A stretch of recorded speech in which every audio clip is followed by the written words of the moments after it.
wrong about turning the page on talking about the economy.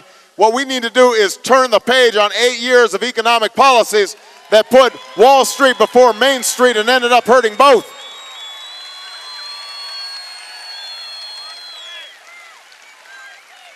We need policies that grow our economy, Dayton, from the bottom up, so that every American, everywhere, has the chance to get ahead. Not just corporate CEOs, but their secretaries too. Not just the person who owns the factory, but the men and women who work on its floor. Because if I've learned anything from this economic crisis, it's that we're all connected. We're all in this together. We rise or fall as one nation, as one people. It doesn't matter, black, white, Hispanic, Asian, Native American, young, old, rich, poor, Democrat, Republican. We've got to work together to move this country forward. And that's what I intend to do when I'm President of the United States of America.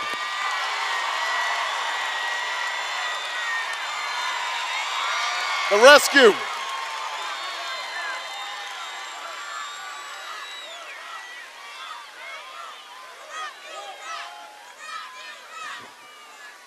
The rescue plan that passed Congress last week, that's not the end of what we need to do to strengthen our economy. It's only the beginning. We need to pass a rescue plan for the middle class, for all of you.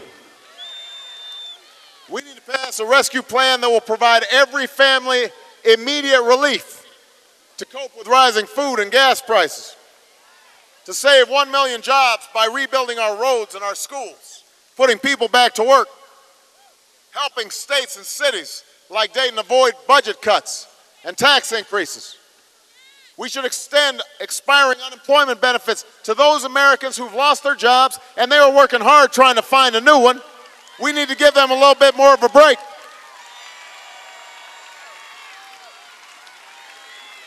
I've been fighting for months to make sure that some direct help gets to you.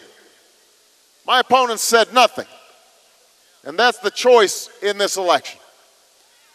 You've heard a lot about taxes in this election. You've seen those ads. They say, oh, Obama's going to raise your taxes. Listen, let me explain something. I want everybody to listen. John McCain and I are both offering tax cuts. The difference is he wants to give the average Fortune 500 CEO a $700,000 tax cut, but nothing at all to over 100 million Americans. Here's what I'll do. I'll give a middle-class tax cut to 95% of all workers.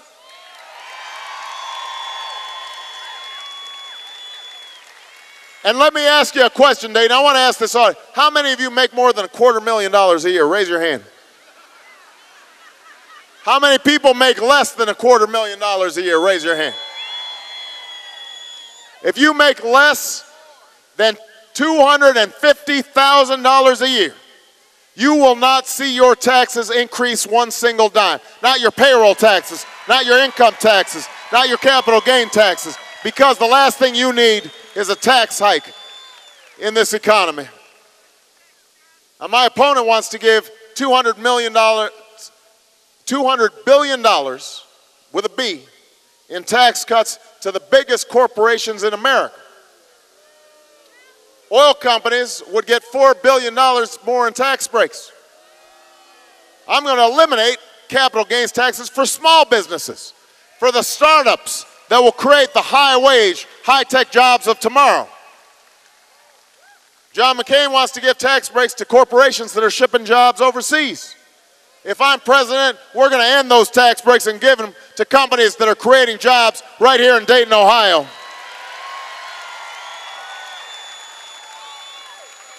So, understand on taxes, there's a difference between me and John McCain. Don't be hoodwinked by his ads. Don't fall for the okie doke.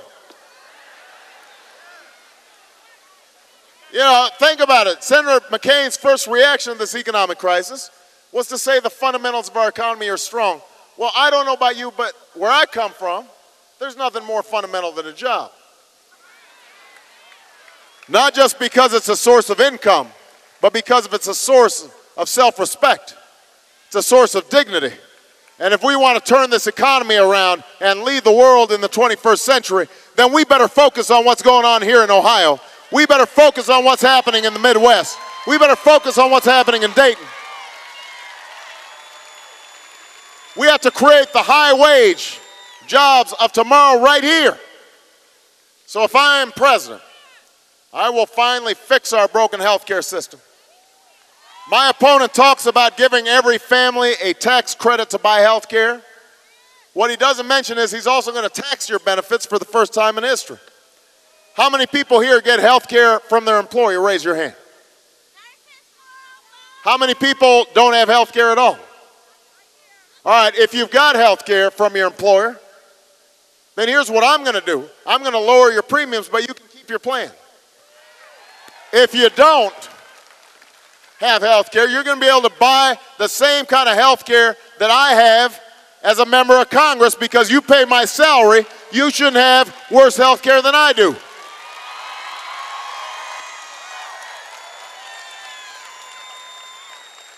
What John McCain will do, he's going to give you a tax credit, but then he's going to tax your benefits at the same time. It's called the old bait and switch. What he gives with one hand, he'll take away with another. He thinks we won't notice. Well, I've got news for John McCain. We do notice. We know better. We're not going to let him get away with it.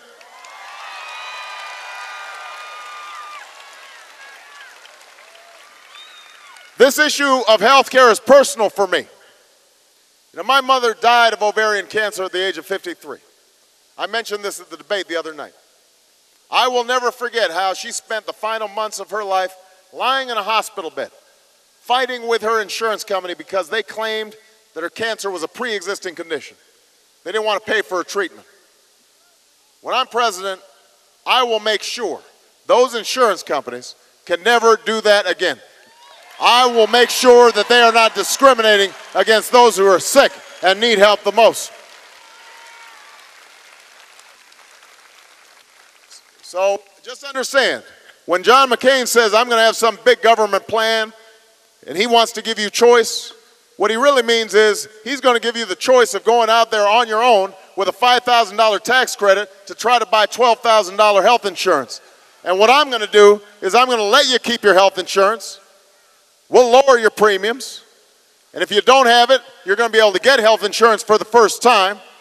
That's the kind of change that we need, and we're going to invest in preventive care and new technologies to finally lower the cost of health care for every family and every business and the entire economy. That's the change we need. That's the choice in this election.